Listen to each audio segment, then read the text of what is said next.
안녕하세요. 저는 30대 중반에 접어들어선 여자입니다.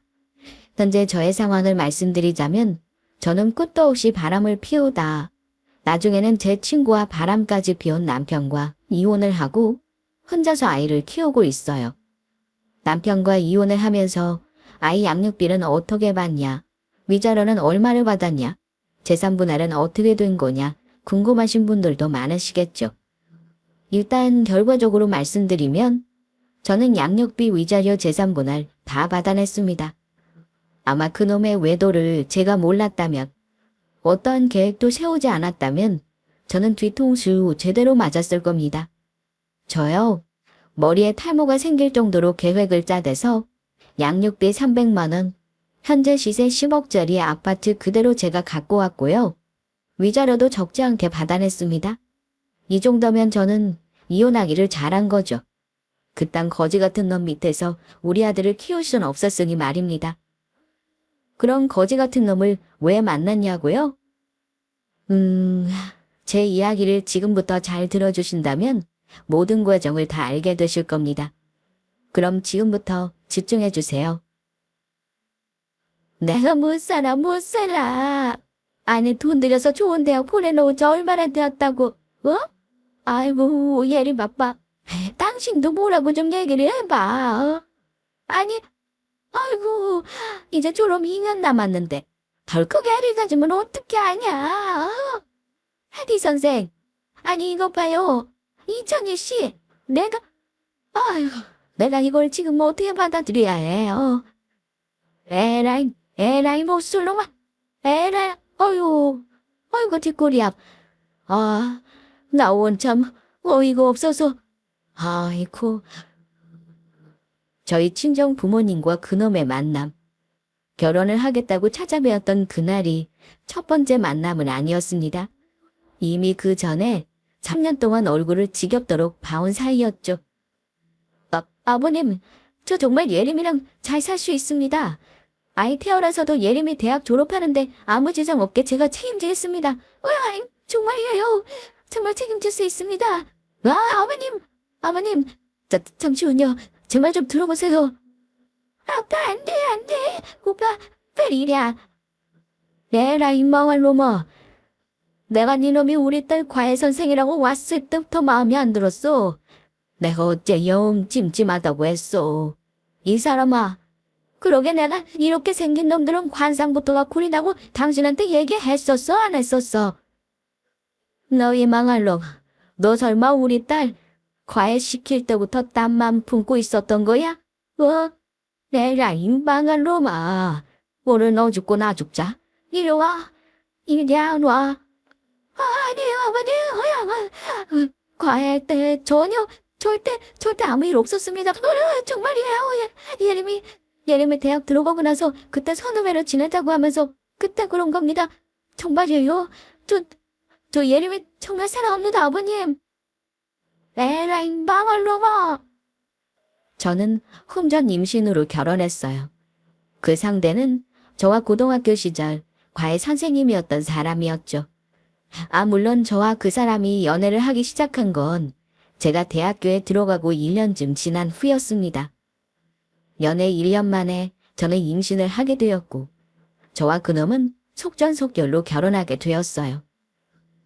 임신 사실을 알렸던 그날 저희 친정엄마와 친정아빠는 기절하기 직전이었습니다. 친정아빠는 남편놈 얼굴을 보자마자 집에 있는 죽도를 휘두르며 가만두지 않을 거라고 난리치셨죠. 그날 남편놈 등짝에는 벌건 죽도 자국이 여러 군데 남아 있었습니다. 그렇게 저와 그놈은 결혼을 하게 되었고 넉넉하지 않았던 시댁 형편이었기에 저희는 친정집에서 신혼생활을 시작하게 되었어요. 그 사이 남편은 가장으로서 책임감이 생겼는지 몇몇 친구들과 IT 계열 사업을 준비하기 시작했습니다. 그놈은 바빠지고 저는 대학 졸업 후 아이를 키우며 산후 우울증 비슷한 것이 오기 시작했어요. 친정 부모님께는 차마 티를 낼 수 없어서 혼자 방 안에서 우는 날이 많았습니다. 그럴 때 마음 편하게 속 터놓을 사람이 누구겠어요? 남편밖에 더 있겠습니까? 예림아, 나도 지금 일 확장시킨다고 힘들어. 나 혼자 잘 먹고 잘 살겠다고 내가 일하는 거야? 아니잖아. 우리 다 잘 살자고 바쁘게 일하는데 집에 오면 너는 나 붙잡고 울기나 하고 그럼 내가 집에 오고 싶겠어? 서운하다고만 하지 말고 내가 더 힘들어. 너만 힘든 줄 알아? 너는 여기가 너희 집이잖아. 맞잖아. 솔직히 얘기해서 내가 더 힘들고 눈치 보이지 않겠어. 장인 장모님 눈치 보여서 밖에서 술 한잔을 먹고도 이온 음료를 몇 번이나 먹고 술 냄새 뺀다고 동네를 몇 바퀴나 돌고 와. 솔직히 말할까? 솔직히 말하면 나는 예림이 네가 요즘 자꾸 나한테 우울하다고 하는 거 그거 솔직히 말해서 배부른 소리라고 생각해. 뭐라고? 배부른 소리? 내가 지금 배부른 소리 하는 거라고. 내가 무슨 배부른 소리를 해. 내가 무슨 배부른 소리를 하냐고. 오빠가 무슨 우리 엄마 아빠 눈치를 봐. 눈치를 보면 내가 보는 거지. 나도 답답해. 알아? 안 그래도 오빠가 눈치 보는 건 아닌가. 오빠 힘들까봐 찬솔이 울면 우는 애갖고 방 밖으로 나가서 애 재우고 새벽에 들어왔다가 애 울면 또다시 데리고 나가서 2층 올라오는 계단에 쭈그리고 자고. 오빠 혼자만 노력한다고 생각하지 마. 나도 노력하고 있어. 그럼 내가 누구한테 말할까? 내가 엄마한테 말해? 어머니한테 전화드려서 말씀드릴까? 나도 다른 애들처럼 나가서 취업 준비도 하고 싶고 공부도 하고 싶고 하고 싶은 거 많아. 나도 오빠처럼 나가서 사람들이랑 같이 일도 하고 싶고 내가 얼마나 답답한 줄 알아. 아냐고. 아이가 태어나고 제가 산후 우울증에 걸리고 남편은 사업한다고 나가 있고 아들아이가 3살이 되기 전까지는 정말 지옥과 다름없는 생활을 보냈습니다. 힘들다고 얘기를 하면 남편은 위로를 해주기는커녕 너만 힘드냐? 나도 힘들더라 말을 하면서 되려 저를 속없이 치월거리는 여자 취급을 했습니다. 얼마나 서러워요. 정말 너무 서러웠습니다. 친정 부모님이라고 왜 모르셨겠어요? 다 아셨겠죠. 저희 친정 부모님은 아들아이가 어린이집에 갈 수 있는 나이가 되면서 제가 일을 할 수 있도록 카페를 차려주셨습니다. 늘 감사하죠. 그렇게 저는 카페를 운영하고 제 일하면서 발다지기 시작했어요. 남편 사업도 잘 되기 시작하면서 저희는 분가를 해서 새로운 생활을 하기 시작했죠. 제가 카페를 운영하고 남편 사업이 잘 돼가면서 저는 이제는 됐다는 생각이 들었습니다. 그런데 이제는 됐다가 아니라 이제 시작이더군요. 네. 남편이었던 그놈이 여자한테 미친놈이라는 걸 제가 그때부터 알게 되었습니다. 어머, 원영씨. 갑자기 왜 그래요? 일이 많이 힘들었어요? 나는 원영씨랑 같이 일하고 싶은데 뭐 조건이 안 맞는 게 있는 거예요? 그러면 내가 할 수 있는 건 최대한 다 맞춰줄게요. 그게 사장님이랑 일하는 건 저도 전에 힘든 건 없어요. 그런데 사장님, 그러면 남편분 있잖아요. 사장님 남편분 가게 오지 않게 해주시면 저 계속 일하고 싶어요. 그리고 연락도. 우리 남편이요. 갑자기 그게 무슨 말이에요? 우리 남편이 왜요? 남편이 원영 씨한테 뭐 실수한 거 있어요? 카페 오픈 멤버였던 여자 직원이 하루는 대뜸 일을 그만두겠다며 제게 이야기를 해왔어요. 평소에 손발도 잘 맞았고 성격도 잘 맞았던 직원이라 저는 그 직원을 붙잡았습니다. 같이 일하는 사람들끼리 마음 잘 맞기란 쉬운 일이 아니니 말이에요. 불편한 게 있으면 얘기를 해라. 내가 맞춰주겠다라고 하자. 직원은 머뭇거리더니 핸드폰을 내밀며 저런 말을 했습니다. 제 남편을 가게에 안 오게 했으면 좋겠다고 말이에요. 저는 당황스럽다 못해 무슨 소리인가 의문만 들었습니다. 그러지 않겠어요? 뭐 월급이 적어서 그렇다. 가게 일이 버겁다 그런 이유도 아니었고 대뜸 가게 일과는 상관없는 제 남편을 못 오게 하란요. 저는 일단 의문스러운 마음을 접어둔 채 직원이 내밀었던 핸드폰 화면을 들여다보았어요. 세상에나. 핸드폰 화면을 들여다본 뒤 저는 깜짝 놀라고 말았습니다. 예원 씨, 오늘 머리 너무 잘 어울리더라. 내가 옷 한 벌 사줄까? 나 아는 친구가 편집숍 하거든. 주말에 시간 됐잖아? 예원 씨, 오늘 사장님 재료 사러 간다고 하던데, 그럼 예원 씨 혼자 매장에 있는 거지? 내가 도와주러 갈게. 아니요, 괜찮습니다. 자꾸 이런 식으로 연락 주시는 거 불편해요. 연락 안 하셨으면 좋겠습니다. 네, 내가 뭐 연락을 얼마나 했다고 그래. 나는 예원 씨가 우리 집사람 가게 잘 되게 열심히 일해주니까 고마워서 순전히 수수한 마음으로 그러는 거지. 저런 대화 내용이 수두룩하고 빽빽했습니다. 자, 그 직원 얼굴을 제대로 볼 수가 없었어요.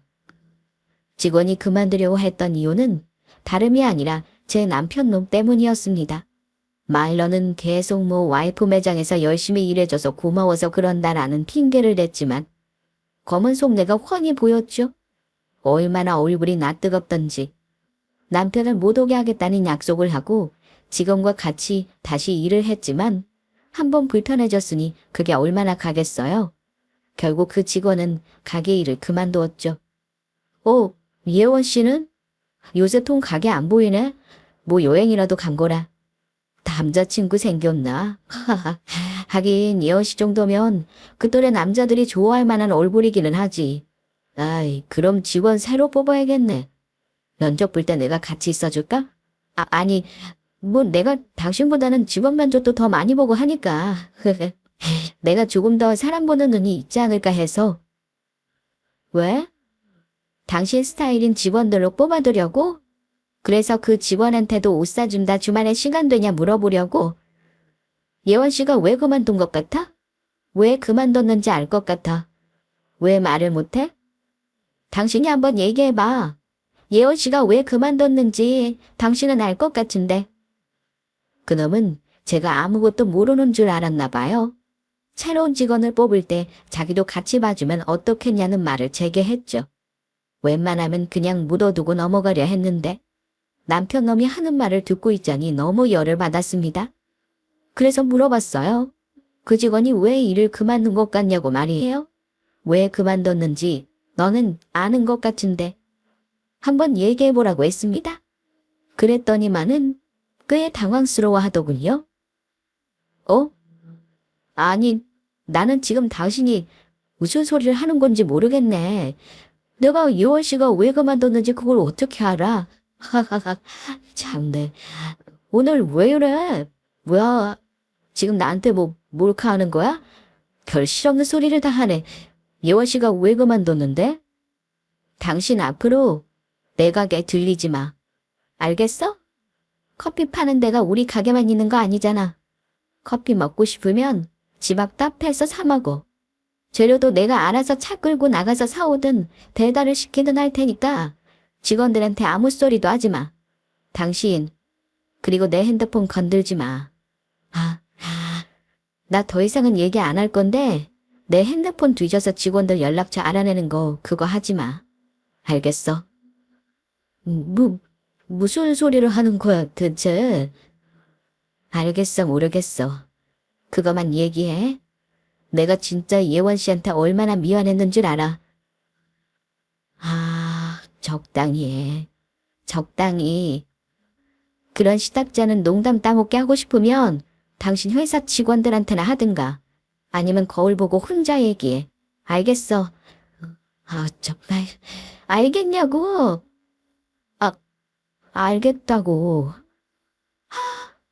아들아이만 없었다면 저 당시에 아마 저는 바로 이혼하자고 난리쳤을 겁니다. 하지만 당시만 해도 아들아이는 겨우 어린이집에 들어갈 나이였어요. 특히나 아들아이한테는 어린 시절 아빠의 역할이 더욱 크다는 것을 알았기 때문에 저는 저 정도로밖에 선택할 수가 없었습니다.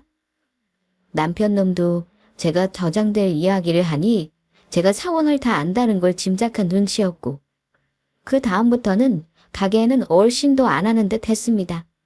그렇다 보니 가게에는 나타나지 않았습니다. 그렇게 저는 그놈의 바람기를 초창기에 잡아낸 거라고 스스로 믿고 있었어요. 그게 저의 가장 큰 실수였죠. 그놈의 바람기는 멈춰진 것이 아니라 그때부터 시작이었습니다.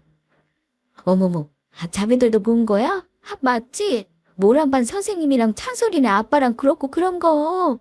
어머, 아니 나는 내가 괜히 오해해서 이상하게 보고 있는 건 아닌가 했지. 괜히 오해는 무슨, 찬솔이 엄마 빼고는 다들 진작에 눈치채고 있었다니까. 그러니까 애들 일은 다 엄마가 알아서 해야 한다니까는. 찬솔이 엄마 카페 일 바쁘다고 찬솔 아빠가 애 등원시키고 하면서 둘이 그런 거 아니야. 왜? 어머, 아니, 찬솔 엄마 아니, 저기 그게 뭐야? 그게 무슨 소리야? 우리 찬솔이 아빠가 선생님이랑 왜? 뭔데 자기들? 지금 우리 찬솔이 아빠랑 선생님 얘기한 거 맞잖아. 뭐 당연히 제가 카페를 하다 보니 제 카페는 동네 아줌마들의 아지트가 되었어요. 제가 일을 하다 보니 어린이집 엄마들 모임에 신경을 많이 못 써서 일부러 엄마들 모임을 저희 가게로 오게 했죠. 그러다 제가 저기서 남편놈과 아들 어린이집 선생님 얘기를 듣게 된 것이었습니다. 엄마들 말을 들어보니 이미 어린이집 내에서는 소문이 파다했더군요. 아니, 우리가 처음에는 그냥 오버해서 보는 거 아닌가 싶었는데 그게 아무리 봐도 좀 이상하더라고. 지난주에는 서민이 엄마 왜? 이렇게 된 거 탄설이 엄마한테 알려줘야지. 그게 서민이 엄마가 애들 아빠랑 같이 경기도 외곽으로 나갔었는데 거기 남양주 카페에서 탄소리 아빠랑 선생님을 봤다잖아. 그래서 서민 엄마가 일부러 가서 인사했나 봐. 영 괘씸하니까. 그랬더니 뭐 학부모 상담이라나. 아이고 그게 말이 되는 소리야. 아니 막말로 학부모 상담을 할 거면 평일에 어린이집에서 하면 되는 거 아니야? 그걸 왜 굳이 주말에 그것도 외곽에 카페에서 상담을 하고 있냐고. 말이 안 되잖아. 그래 안 그래도 그것 때문에 서민 엄마랑 그 선생님 얘기 좀 했는데 그 선생님이 여기 오기 전에 원생 아빠랑 바람 나가지고 잘렸던 거래잖아. 그래서 여기 온 거래. 어쨌든 찬솔 엄마 더 소문 나면 찬솔이랑 찬솔 엄마한테도 안 좋은 거니까 원장한테 얘기해서 그 선생 그만두게 하고. 아유 진짜 어렵다 어려워. 이게 아예 모르는 남이면 그냥 이혼해버리라고 얘기하는데 찬솔이네 일이니까 남 일 같지가 않네. 애들 크는데 이혼이 쉽지도 않고. 아유 아무튼 우리가 입단속 잘할 테니까 자기도 마음 단단히 먹고 잘 해결해봐. 입단속은 소용없는 일인 거 아시죠? 이미 동네 소문은 다 난 상태였습니다. 아들아이도 그것 때문에 스트레스를 받아 했어요. 그 어린애가 뭘 알겠냐마는 아마 친구들이 집에서 들은 이야기를 가지고 어린이집에 와서 자기네들끼리 놀렸던 모양이에요. 애는 어린이집 안 가겠다고 울고불고 난리였죠. 저는 카페 문을 닫아둔 채 남편놈을 가게로 불러냈습니다. 찬솔 엄마, 여보, 그게 뭐 아무것도 한 게 없거든. 그냥 둘이 같이 차 마시고 그냥 주말에 드라이브 몇 번 한 게 다야. 정말이야. 우리 찬소리 걸고 얘기할 수 있어. 자, 잔뜩 쫄아서 온 그놈은 제게 그냥 몇 번 드라이브하고 밥 몇 번 먹은 게 다다. 그 이상 절대 양심의 가책을 느낄 만한 일을 한 적이 없다고 제게 얘기했어요. 그놈이 아들아이를 걸고 절대 아니라고 하는데 눈이 확 돌더군요. 그대로 손을 들어서 있는 힘껏 그 자식 얼굴을 갈겨버렸습니다. 그놈은 제게 뺨을 맞고 어벙벙한 표정으로 저를 바라보더군요. 네가 어디서 우리 찬솔이 이름을 네 입에 올려? 뭐 찬솔이를 걸고 절대 아니라고. 내가 우리 찬솔이들 네가 다른 여자랑 놀아나는데 갖다 붙이라고 찬솔이를 낳은 줄 알아. 너 지금 나랑 장난하니? 네가 한 일이 그냥 어디서 교통사고 낸 정도라고 생각하는 거야. 너 진짜 그렇게 생각하는 거야. 제정신이니? 어디서 네 입에서 찬솔이 이름이 나와? 어떻게 하다 아들 어린이집 선생이랑 그럴 생각을 하니 해. 여자가 그렇게 좋아? 그럼 나랑 이혼하고. 실컷 여자들하고 만나고 다녀. 왜? 그건 또 싫어. 집에서 애 키우는 미련한 마누라도 갖고 있어야겠고 학교에서 따로 만나는 어린 여자애들도 있어야겠어. 미안한데 나는 그렇게 살고 싶지 않거든. 그러니까 그냥 여기서 그만하자. 찬솔이한테 다 못 볼 꼴 보이지 말고 애한테 상처 주지 말고 그냥 여기다 도장 찍어. 나는 도저히 너 같은 인간이랑 못 살겠으니까 도장 찍으라고. 찬솔 엄마, 나 이혼 절대 못해. 절대 싫어. 내가 찬솔이랑 당신 없이 어떻게 살아?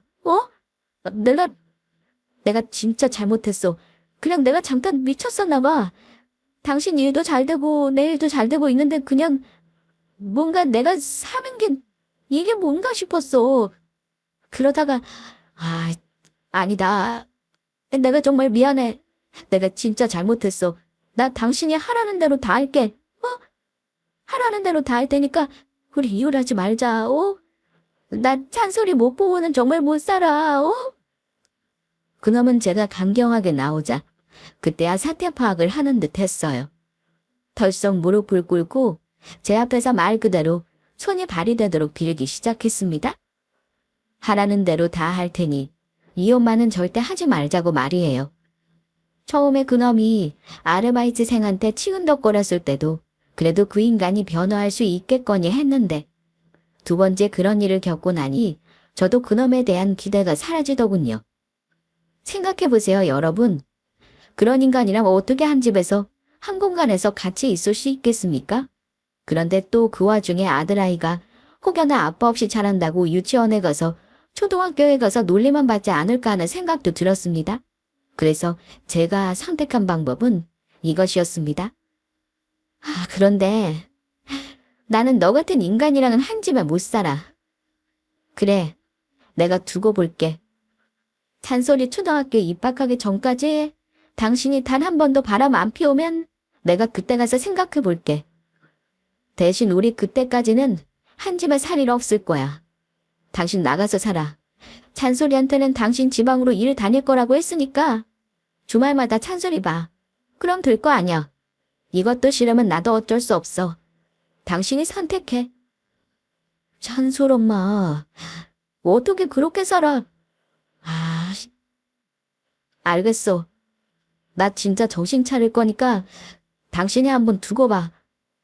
결국 그놈과 저는 따로 살게 되었어요. 기존에 살던 집에서 그놈은 나가 살게 되었죠.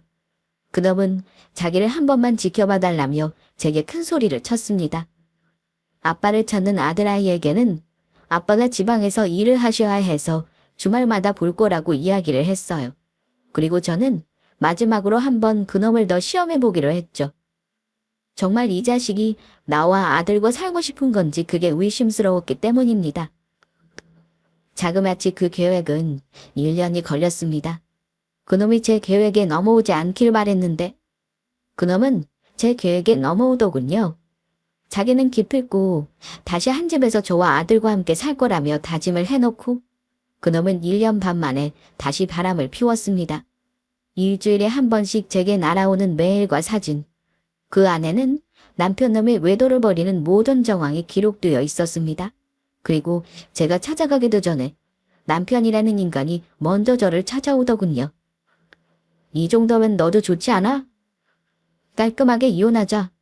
우리 지금 살고 있는 아파트 그거 시세 올라서 9억에서 10억 왔다 갔다 하더라. 그거 다 당신 가져. 그리고 찬솔이는 나보다 당신이랑 더 애착이 있을 테니까 당신이 키워. 나 양육권 달라고 일 복잡하게 만들지 않을게. 양육비도 적지 않게 300만 원씩 내가 다달이 보낼게. 이 정도면 당신 손해보는 것 하나도 없는 것 같은데. 그동안 당신 나 때문에 마음고생하게 한 거 미안해. 생각해보니까 이건 우리가 사는 게 아닌 것 같아서. 우리가 가족이라고 할 수 있을까? 가족이 뭐야. 한 집에서 같이 밥 먹고 같이 먹고 자고 하는 게 가족이잖아. 그런데 우리가 그러고 있어. 솔직히 장인 장모님, 나 안 좋아하시는 건 이미 진작부터 알았고 장인 어른이 빌려주셨던 사업자금도 내가 갚을게. 그 정도면 깔끔한 거지? 그놈은 마치 연습이라도 하듯이 줄줄줄 대사를 읊어대면서 제게 사진 한 장을 내밀었어요. 사진에는 남편의 얼굴이 있었고 또 다른 익숙한 여자의 얼굴이 있었죠. 하지만 그놈은 제가 그 여자와 어떤 관계인지 일면식이 있는지 없는지 모른 채 그 사진을 제게 내밀었을 겁니다. 저는 묵묵히 그 사진을 받아들어 한참을 쳐다봤어요. 슬프게도 그 사진에서 남편과 저의 연애 시절 모습이 보이더군요. 연애를 할 때만 해도 늘 제게 저런 다정한 미소를 보였고 세상에 저와 자기만 남아있는 듯 저만 바라보던 사람이었는데 말입니다.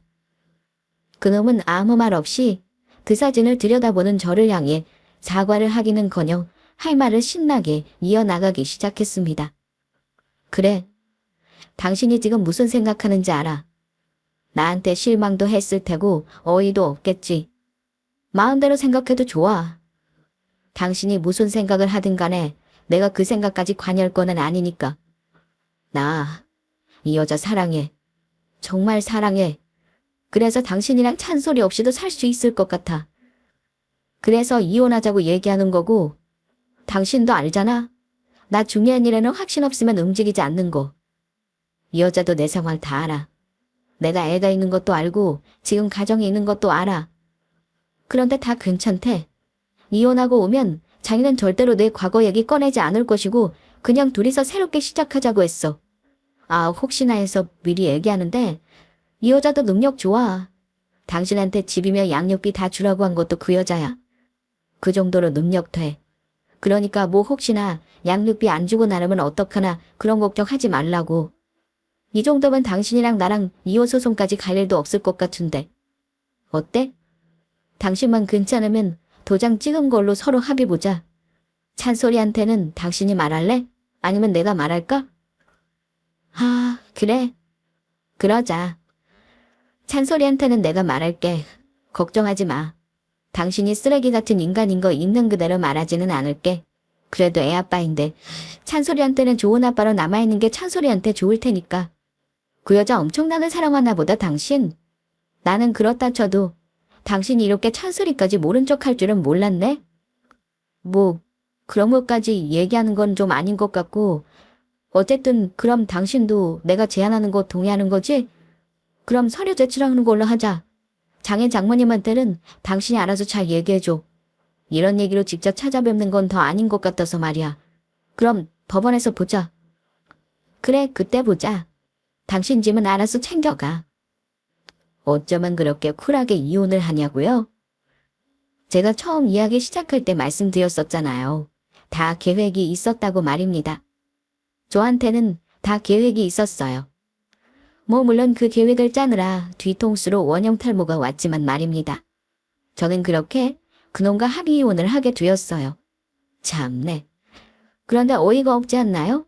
제가 이혼하자고 했을 때는 절대 그럴 수 없다면서 악을 쓰고 이혼 안 하려고 발악하던 인간이 그 사이에 여자가 생겨서 저한테 먼저 이혼을 요구하네요. 아주 좋아 죽겠다고 제게 얘기를 했습니다. 너무 좋다고 말이에요. 여자가 그렇게 좋을까요? 저는 몰라도 자기 아들을 포기할 만큼 말입니다. 정말 엄청난 놈인 것 같아요. 그렇게 저는 그놈과 법원에서 마주하게 되었죠. 재산분할, 위자료, 양육권 모든 게 다 만족스럽게 흘러갔습니다. 그리고 두 사람이 거리를 두고 벗어난 법원. 그 앞에는 저와 남편놈 둘 다에게 너무 반가운 사람이 서 있었습니다.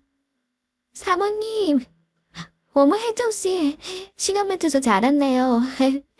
그동안 고생 많았어요.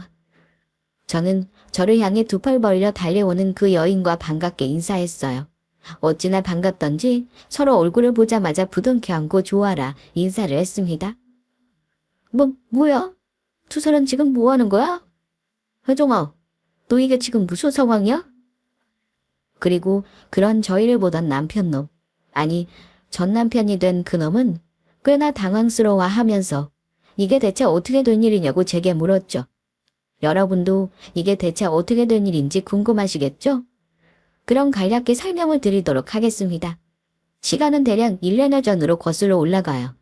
그놈이 어린이집 선생과 바람난 게 들켰던 그 시기로 말입니다.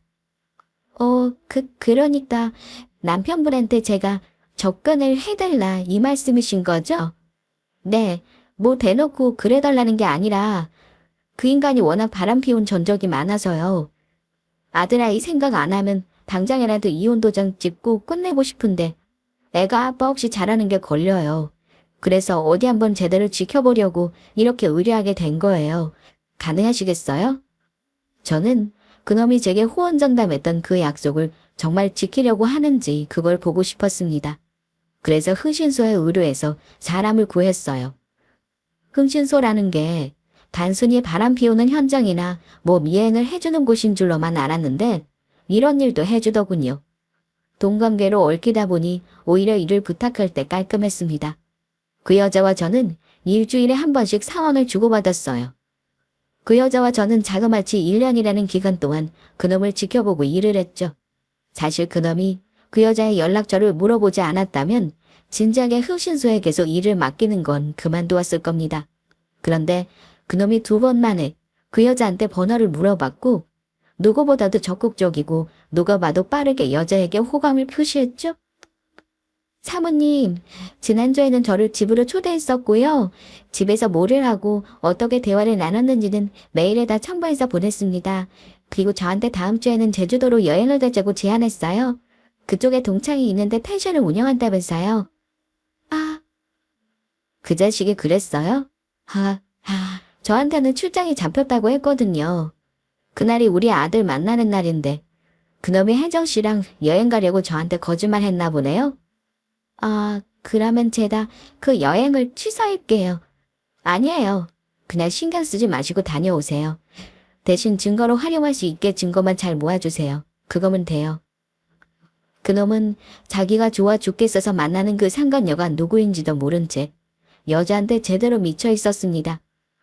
아들아이를 어떻게 안 보고 살겠냐고 하던 인간이 여자한테 눈이 돌자 아들아이와 만나기로 한 날 약속을 점점 지키지 않기 시작했고 하루라도 더 그 여자와 시간을 보내지 못해 안달이었어요.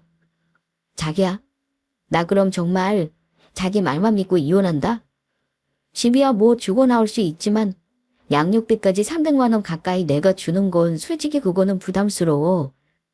막말로 애를 나 혼자 낳은 것도 아니고 그 여자도 엄마로서 애를 키워야 하는 역할은 있는 거라고 나는 생각하거든. 오빠, 나 못 믿어? 내가 다 알아서 챙겨줄 테니까 그래도 아기한테는 아빠 노릇 제대로 해. 나중에 오빠 아들이 커서 오빠 안 보고 살면 그거는 괜찮아. 나중에 나이 들어서라도 아들한테 아빠 대접 받고 싶으면 부모로서 할 거는 해. 내가 괜히 그래? 다 오빠 생각해서 얘기하는 거잖아. 하여간 속도 깊어? 자기 솔직히 말해봐. 나보다 누나 아니야? 어쩌면 이렇게 생각이며 마음 씀씀이며 속이 깊은지 몰라. 자기야, 우리 진짜 잘 살자. 나 자기 좋아하는 거 진심이야.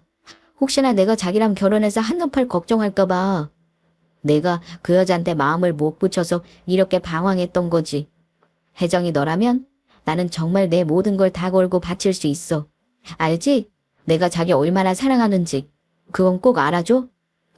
그놈은 아주 제대로 넋이 나가 있었습니다. 상간녀 역할을 해주었던 그 여자가 제게 일주일에 한 번씩 증거자료로 사진과 대화 내용, 음성 파일, 영상을 보내올 때마다 저는 정이 뚝뚝 떨어져 갔어요. 어떻게 보면 차라리 잘된 일이었죠. 조금이라도 마음이 있었다면 그놈이 저와 아들아이를 두고도 쓰레기 같은 짓을 했다는 사실을 알고도 흔들렸을지 모르니 말입니다. 저는 그놈이 상간녀에게 넘어갔다는 사실을 확인하고 나서부터 이혼을 준비했어요. 양육비를 얼마를 받아낼 건지, 집은 어떻게 가져올 건지, 하나부터 10까지 모든 게 다 계획적이었죠. 제가 어떻게 얼마큼 받아낼지를 정하면 그걸 상간녀 역할을 하던 직원이 제 전남편에게 세뇌 아닌 세뇌를 시켰습니다. 그렇게 저와 그 직원의 합작으로 완성된 게 저의 이혼 결과였어요. 왜? 어이가 없어? 내가 어이없었던 것만큼 네가 그럴까? 그렇게 우리 찬설이 하면서 애 없이는 절대 못 산다고, 이혼은 안 된다고 하던 인간이 뭐? 제주도로 여행을 가. 나한테 출장이라고 해놓고 여행을 가고 싶었어. 너 그날 무슨 날인지 알지? 그날 심지어 찬솔이 생일이었어. 네가 정말 나랑 헤어지기 싫었고 찬솔이랑 헤어지기 싫었다면 정말 그랬을까? 자, 너는 네 인생, 네가 네 입으로, 네 손으로, 네 발로 네가 네 인생 망친 거야. 뭐야 지금? 어? 이게 지금 무슨 상황이냐고? 혜정아, 네가 지금 뭐야? 지금, 네가 지금 이 사람이랑 어떻게, 진짜 대체 뭐야? 뭔데? 이게 뭐 하는 거냐고? 사람 가지고 지금 장난하는 거야. 지금 뭐 하자는 건데? 야, 니들 뭐야? 이게 뭔데? 이게 지금 뭔데? 오기는 네가 네 인생 말아먹은 거 제대로 보는 거지. 혜정씨, 그동안 수범 너무 많으셨어요. 제가 약속한 대로 금액은 오늘 바로 입금 처리해드릴게요. 이 인간이 저한테 오늘 집도 다 넘겼고 위자료도 바로 보냈거든요. 혜정씨가 이 사람한테 돈 주기로 했다면서요? 참 너도 너다. 아니 사람의 오점은 그렇게 단순해? 남자들은 원래 그런 거야. 남자들은 원래 여자한테 그렇게 약해. 너 지금 네가 그렇게 좋아하는 여자 때문에 네 집이며 네 자식이며 네 재산까지 다 날린 거야. 알아. 아무튼 네가 그래도 찬수의 아빠라고 매달 300만 원씩 준다고 한 거 그거는 참 고맙다. 그 돈으로 우리 찬솔이는 너처럼 개망나니를 안 크게 내가 좋은 학원 보내고 좋은 건 먹이고 좋은 건 입히는데 잘 쓸게. 고맙다. 야, 넌 니들 어디가? 니들 일이 안 와? 야, 혜정아. 야, 이게 뭐야? 이게 뭐냐고? 그놈은 이혼 도장을 찍고 나온 바로 그날. 그 법원 앞에서 모든 사실을 직면하게 되었죠. 그 충격으로 그놈을 사람들이 쳐다보든 말든 미친 것처럼 소리를 질러대며 악을 썼습니다. 하지만 악을 쓰고 난리를 치면 뭐 하나요? 이미 그놈한테 남은 건 하나도 없는걸요. 그놈에게 남은 거라곤 고작 자동차 한 대? 그리고 친구들과 도모파는 회사 지분 조금이었습니다. 그래봤자 몇 억도 되지 않는 돈이었지만요. 그놈은 그 뒤로 저한테 다시 연락을 해왔었어요. 자기가 정말 잘못했다. 정신 차리겠다? 뭐 늘 듣던 그 뻔한 레파토리였죠. 저는 그놈 연락을 차단했습니다. 아들과 만나기로 한 약속 날 하루 전에만 전화 차단을 풀어두었고요. 지금 그놈 아들을 보러 오지도 않아요. 저한테 질려서 아들도 보고 싶지 않다나요? 찬솔, 우리 찬솔이 생일인데 뭐 갖고 싶은 거 있어? 찬솔아, 아빠한테 찬솔이랑 같이 놀이공원 갈 수 있냐고 엄마가 물어볼까? 우리 찬솔이 아빠랑 놀이공원 가는 거 좋아하잖아. 찬솔이 생일이면 아빠가 회사 안 가고 찬솔이랑 신나게 놀아주실 것 같은데. 응? 엄마가 물어볼까? 찬솔이 롯데월드가 좋아? 아니면 에버랜드 갈까? 찬솔이가 가고 싶은데 말해주면 엄마가 아빠한테 전화할게. 놀이공원 안 가요. 아빠랑만 놀아도 돼요. 그럼 엄마랑 이모랑 같이 장난감 사러 갈래요. 찬솔이는 아빠 안 봐도 괜찮아요. 아빠 미워요. 아빠 때문에 엄마 맨날 울었잖아요. 너 엄마 울리는 사람 싫어요. 아빠 안 볼래요. 찬솔아, 엄마 울은 거 아닌데? 엄마 재채기 많이 하지. 재채기 많이 하면 눈도 빨개지고 고도 막히고 그런 거야. 엄마 아빠 때문에 울은 거 아니야. 그러니까 찬솔이가 아빠 너무 미워하지 않았으면 좋겠는데. 싫어요. 안 볼래요. 이모랑 셋이 놀러 가요. 아들이 저렇게 이야기할 때마다 속상하죠. 이혼 후에 제가 많이 울었어요. 아무리 정이 떨어지고 계획이 성공된 거라고 해도 사람 마음에 생긴 상처는 어찌할 수 없더군요. 그런데 그거를 아들아이가 봤었나 봐요. 엄마 울리는 사람은 싫다며 아빠를 보고 싶지 않다고 했죠. 요즘 제 고민은 이거예요. 아들아이와 아빠의 관계랄까요? 어떻게 해야 하나 조금 심란하기는 합니다. 육아 선배님들, 저와 같은 경험이 있는 분들이 계시다면 조언 부탁드릴게요. 자, 여러분, 제 이야기는 오늘 여기서 끝입니다. 다음에 다시 사연을 보내게 된다면 그때는 아마 조금은 더 즐겁고 밝은 이야기가 아닐까요? 다음에는 행복이 가득한 사연으로 인사를 드리고 싶네요. 그럼 저는 이만 글을 마치겠습니다. 제 이야기를 들어주셔서 감사해요. 새해 복 많이 받으세요.